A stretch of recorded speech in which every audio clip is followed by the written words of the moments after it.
Selamat pagi, perkenalkan nama saya STH Ari Widyasuti, mahasiswa PPG dalam jabatan periode 2 LPTK Universitas Negeri Semarang.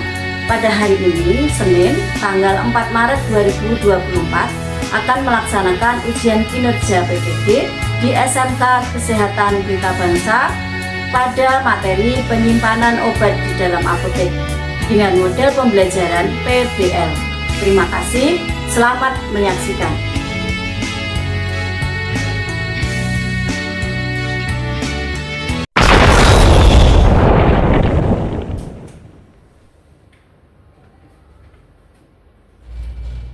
Selamat pagi semuanya. Pagi. Oke, apa kabar hari ini? Baik. Sehat semua ya? Sehat. Oke. Udah siap untuk mengikuti materi saya hari ini? Ya. Materi sudah saya kirimkan kemarin, sudah dibaca? Sudah. Baik, sebelum kita mulai, mari kita berdoa terlebih dahulu. Silahkan memimpin doa. Mari teman-teman, sebelum kita memasuki pembelajaran, berdoa masing-masing menurut agama dan kepercayaan masing-masing. Doa selesai. Oke, terima kasih.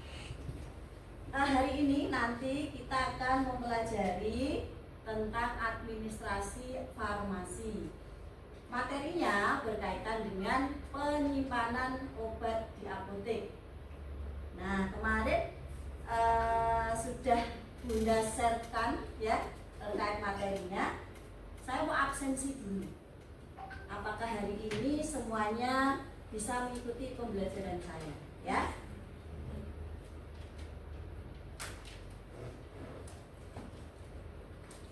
Ajeng Leni, Hadir Bu. Ganis Risandini, Hadir Bu. Rifa Dia, Hadir Bu. Sakina Natasya, Hadir Bu. Ulinia Norma, Hadir Bu. Rasya Zara, Hadir Bu. Dimas Raffi. Hadir. Wah, ini cowok satu-satunya ya di ruangan ini ya. Oke, sebelum kita lanjutkan pada materi, mari kita berpantun dulu. 1.2 koma. Kamu cantik dan siapa yang punya? Oke, baik, kalau gitu kita mulai untuk pembelajaran hari ini. Siapakah ini? Bunda itu siapa? Ari. Nah, oke, coba kita lihat. Semuanya sudah baca ya materi yang sudah saya share ya? Sudah. Nah, kira-kira anak-anakku ini sudah pernah menyimpan obat belum? Sudah. Menyimpan obat di rumah? Oke, kemarin waktu prakerin ada penyimpanan obat di apotek? Ada. Dilakukan ya? Ya. Dari barang datang dari PBF, kemudian diapakan? Dicek, kemudian dipisahkan, kemudian baru ditata atau disimpan di gudang. Dan pembelajaran materinya nanti adalah penyimpanan obat di apotek dengan sistem FIFO, FIFO, farmakologis dan alfabetis. Kemudian kompetensi yang akan dicapai, peserta didik mampu melakukan pelayanan dan penyimpanan obat di apotek ya. Jadi itu harus anak-anakku kuasai ya.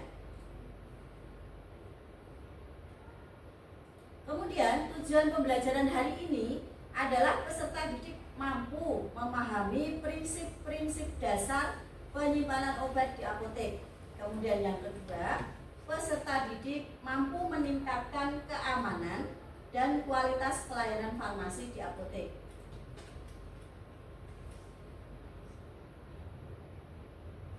Yang ingin disampaikan adalah dalam pemahaman bermakna ini, yang pertama, menyimpan obat yang baik sehingga dapat mencegah degradasi atau pemisahan obat serta efektivitas obatnya. Kemudian yang kedua, mengidentifikasi faktor-faktor yang dapat mempengaruhi stabilitas obat. Yang ketiga, mampu mengaplikasikan pengetahuan dalam konteks penyimpanan obat yang tepat. Pernah mendengar kasus ini belum? Ya, pernah ada kasus yang terjadi karena salah dalam penyimpanan obat. Kasusnya coba kita eksplor ya untuk kasusnya.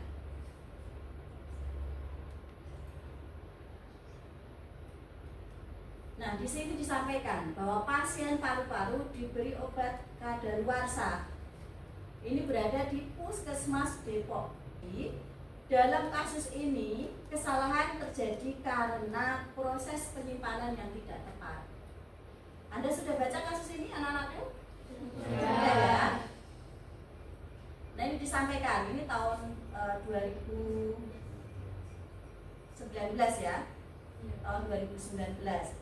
Nah, ini sudah tertulis dengan jelas nama pasien, kemudian memberikan sanksi ya kepada puskesmas dan sebagainya. Ini sudah dibahas di sini, sehingga nanti kita sebagai pelayan kesehatan atau farmasis yang nanti berada di masyarakat itu jangan sampai hal ini terjadi.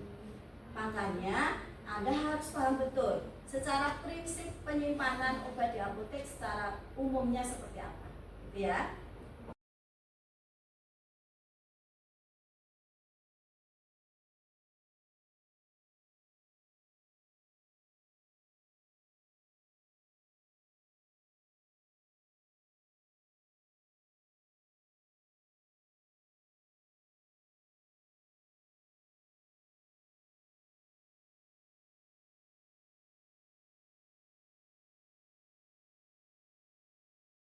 Sekarang Ibu akan bagi menjadi 3 kelompok ya untuk mengerjakan LKPD agar lebih paham lagi terkait penyimpanan obat di apotek. Silakan untuk membagi. Baik, ini sudah ada 3 kelompok ya. Dalam kelompok ini nanti Ibu akan bagi 1 LKPD dan 1 alat peraga, di mana alat peraga ini nanti berupa obat-obatan ya. Jangan dikonsumsi ya obat-obatan ini ya. Ini hanya sebagai sampel saja. Silakan nanti dilakukan sesuai instruksi dari LKPD, gitu ya. Oke. Kelompok 1. Oke. Kelompok 2. Ini LKPD-nya ya. Kelompok 3.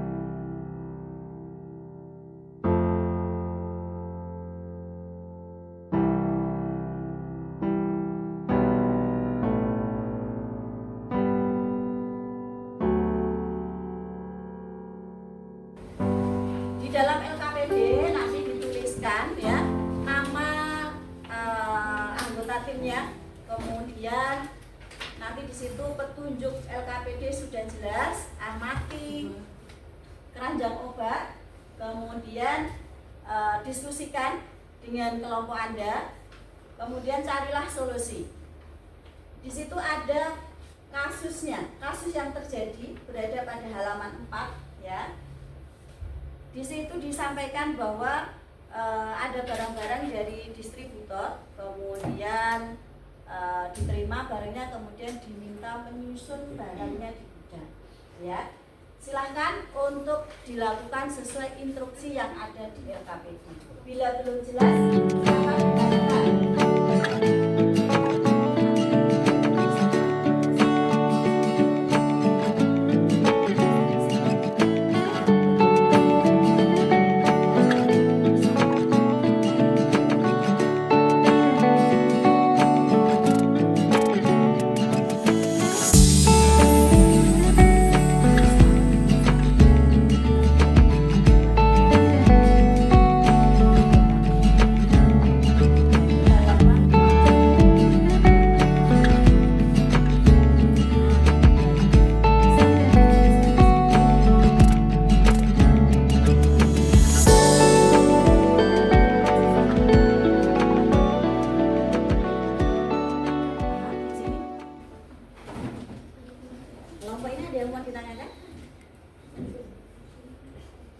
Ada.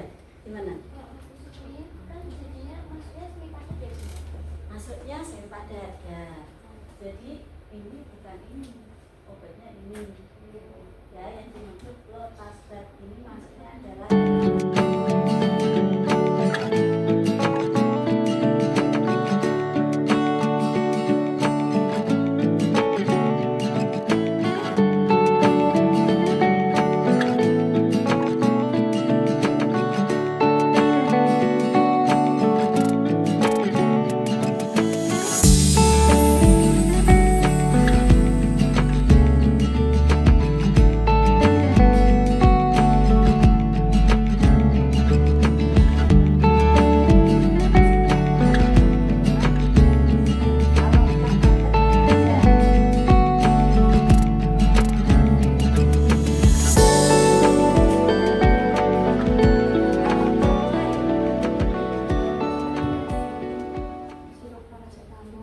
Oke, silahkan dilakukan untuk identifikasi masing-masing obat.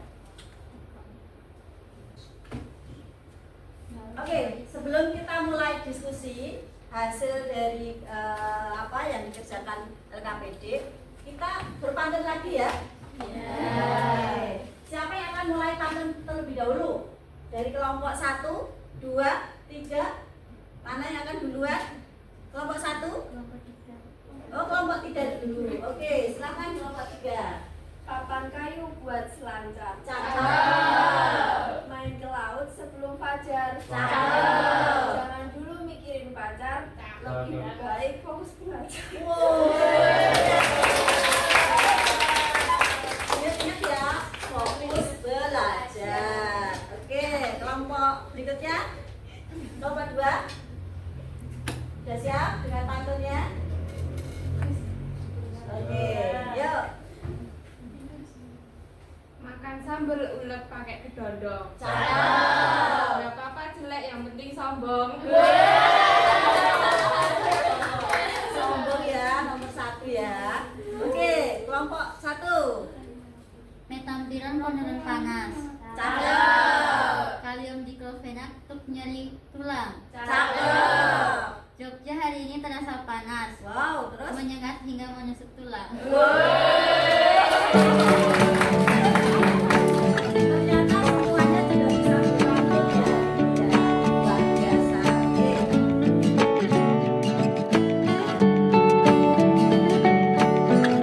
Kita mulai dulu diskusinya, kayaknya sudah nyaman ya kelasnya?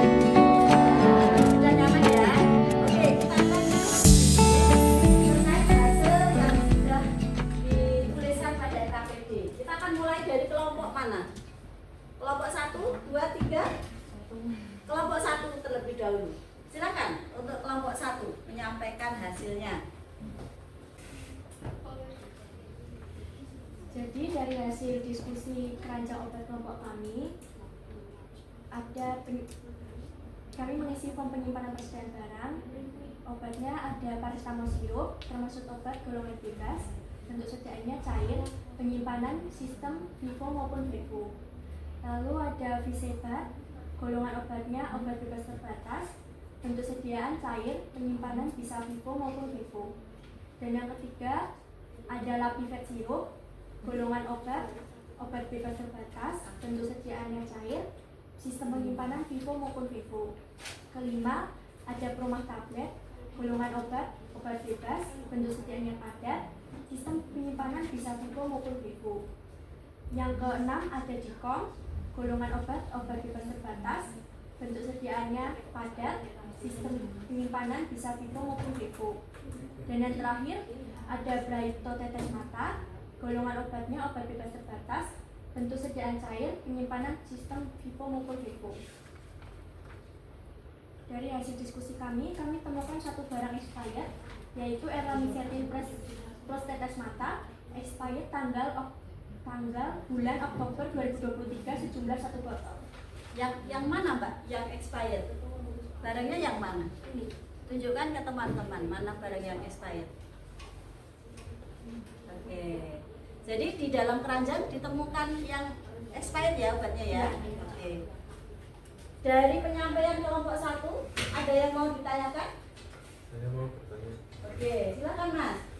Apakah di sana ada obat yang berbentuk kesediaan gas? Oke, apakah ada yang untuk sediaan gas? Tunjukkan. Ada, yaitu Ventolin inhaler salbutamol. Di kelompok kami ada obat bentuk sediaan gas, yaitu Ventolin inhaler salbutamol. Oke, ada ya Mas ya? Ini yang bentuknya gas. Baik, Oke, sudah Mas, ada tanya lagi tidak? tidak cukup. Sudah cukup. Oke, terima kasih kelompok 1, tepuk tangan. Kelompok berapa? 2 atau 3? 2. Silakan kelompok 2. Di sini saya akan menyampaikan hasil diskusi kelompok 2 mengenai penyimpanan obat ya. Yang pertama ada Cataflam tablet 50 mg, golongan obat keras, bentuk sediaan padat, sistem penyimpanannya FIFO dan FIFO. Yang kedua ada Promac tablet 200 mg, golongan obat bebas, bentuk sediaan padat, sistem penyataannya FIFO dan FIFO. Yang ketiga ada Dicom tablet 30 mg, golongan obat bebas terbatas, bentuk sediaan padat, sistem penyimpanannya FIFO dan FIFO. Yang keempat, ikhtiol salep kulit 15 gram, golongan obat bebas, bentuk sediaan semi padat, sistem penyimpanannya FIFO dan FIFO. Yang kelima, Latasbat salep kulit 10 gram, golongan obat keras, bentuk sediaan semi padat, penyimpanannya FIFO dan FIFO. Dari jumlah barang yang saya terima ditemukan obat yang sudah kadaluarsa, yaitu Minosep obat kubur. Kadaluarsanya Desember 2011. Ada yang kadaluarsa ya? Ada. Coba ditunjukkan yang mana yang kadaluarsa. Oke, sana. Oke, baik. Berarti ada satu obat yang ED ya Mbak ya? Iya. Oke. Dari hasil diskusinya kelompok 2, ada yang mau ditanyakan enggak? Ada. Oke, silakan Mbak. Pertanyaannya adalah obat di dalam kulkas apakah juga menerapkan sistem FIFO-FIFO? Oke, silakan kelompok 2. Jadi semua obat yang ada di dalam kulkas ditata menggunakan sistem FIFO atau FIFO. Oh, jadi sama ya, di kulkas juga sistemnya FIFO dan FIFO. Ya. Oke. Ada yang mau ditanyakan lagi? Sudah cukup? Oke, tepuk tangan untuk kelompok 2. Kelompok 3 terakhir, silakan. Saya dari kelompok 3 ingin menyampaikan hasil diskusi dari kami. Yang pertama ada Dicom tablet, golongan obatnya bebas terbatas, bentuk sediaannya padat, bisa ditata melalui sistem FIFO maupun FIFO. Lalu ada metilprednisolon, golongan obatnya keras, bentuk sediaannya padat, ditata FIFO maupun FIFO. Lalu ada Promac tablet punya, golongan obatnya bebas, bentuk sediaannya padat, ditata FIFO maupun FIFO. Lalu ada Minosep, golongan obatnya bebas terbatas, bentuk sediaannya cair, ditata FIFO maupun FIFO. Lalu ada Lapivet, golongan obatnya bebas terbatas, bentuk sediaannya cair, ditata melalui FIFO maupun FIFO. Lalu ada Salmodrop bebas, bentuk sediaannya cair, ditata melalui FIFO maupun FIFO. UPH Berlico, golongan obatnya bebas, bentuk sediaannya cair, ditata FIFO maupun FIFO. Ada Trizol suspensi, golongan obatnya keras, bentuk sediaannya cair, ditata FIFO maupun FIFO. Genta, golongan obatnya keras, bentuk sediaannya cair, ditata FIFO maupun FIFO. Sendolitrus bebas, bentuk sediaannya cair, ditata FIFO maupun FIFO. Ada Braico tetes mata, golongan obatnya bebas terbatas, bentuk sediaannya cair, ditata FIFO maupun FIFO. Flamat tetes mata, golongan obatnya keras, bentuk sediaannya cair, ditata FIFO maupun FIFO. Lalu ada Ikhtiol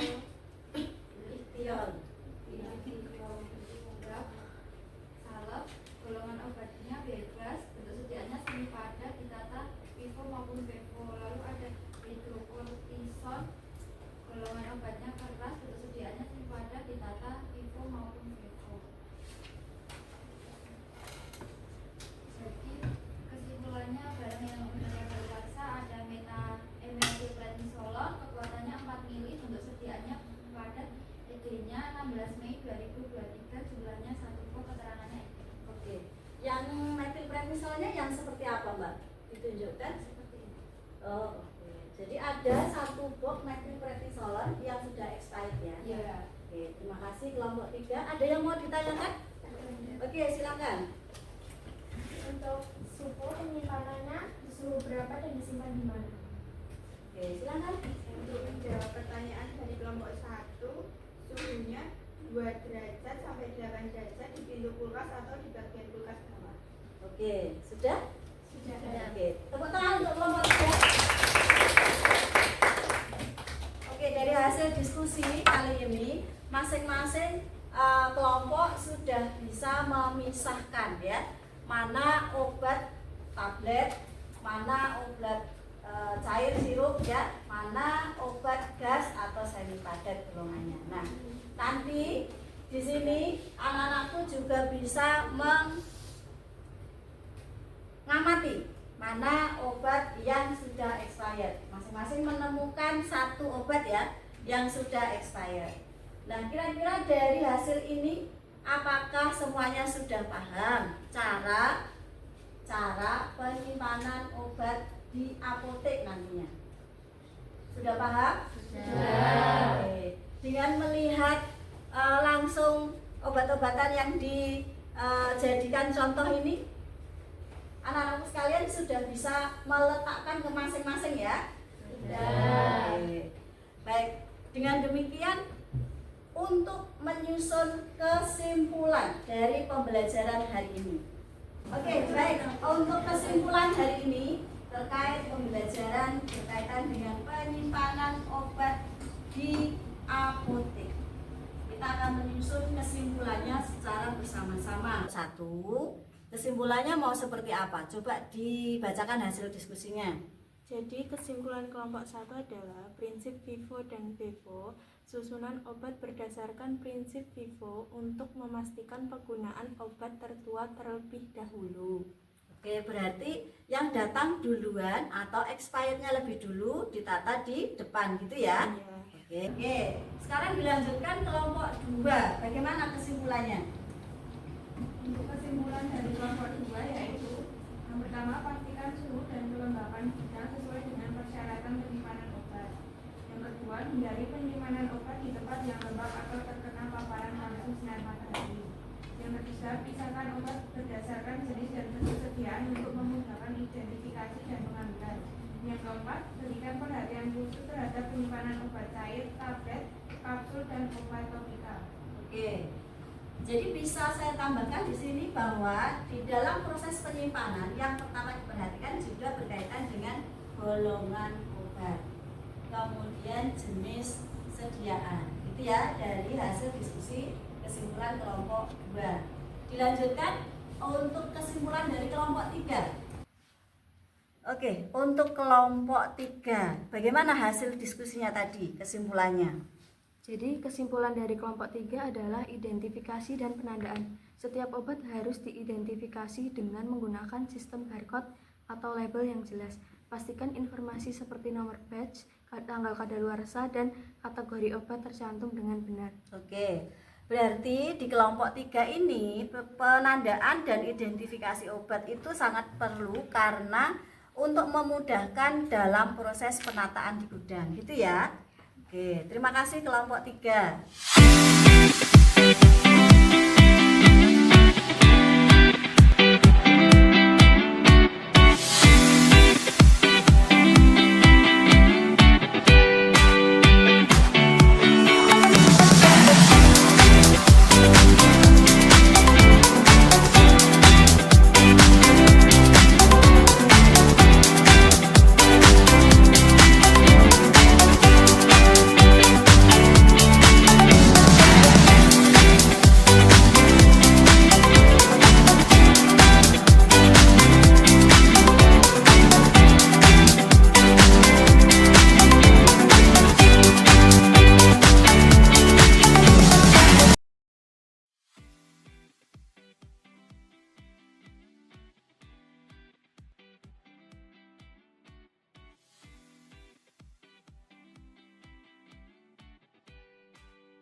Dengan demikian untuk diskusi kita kali ini sudah selesai.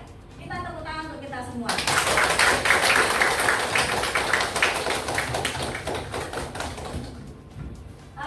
Untuk kegiatan hari ini apakah ada kesulitan? Tidak ada. Bisa dilalui dengan mudah ya pembelajaran hari ini? Bisa. Terima kasih. Untuk tes formatifnya? Baik. Kalau sudah, untuk pembelajaran hari ini sudah selesai, kita akan ketemu minggu depan dengan materi tentang pemusnahan obat kadaluarsa.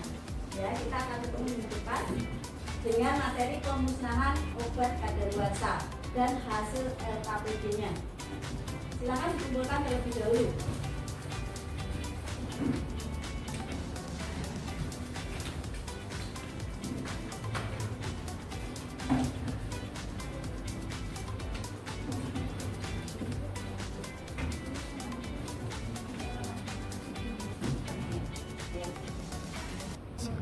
Oke, baik. Untuk menutup pembelajaran hari ini, pas ya belnya ya. Untuk menutup pembelajaran hari ini, kita tutup dulu dengan berdoa.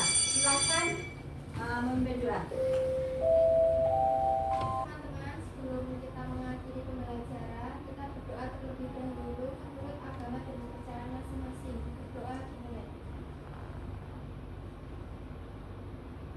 Doa selesai. Oke, baik. Terima kasih atas doanya. Kalau ada sumur di ladang, cakep. Boleh kita menumpang mandi. Kalau ada waktu yang panjang, boleh kita berpantun lagi.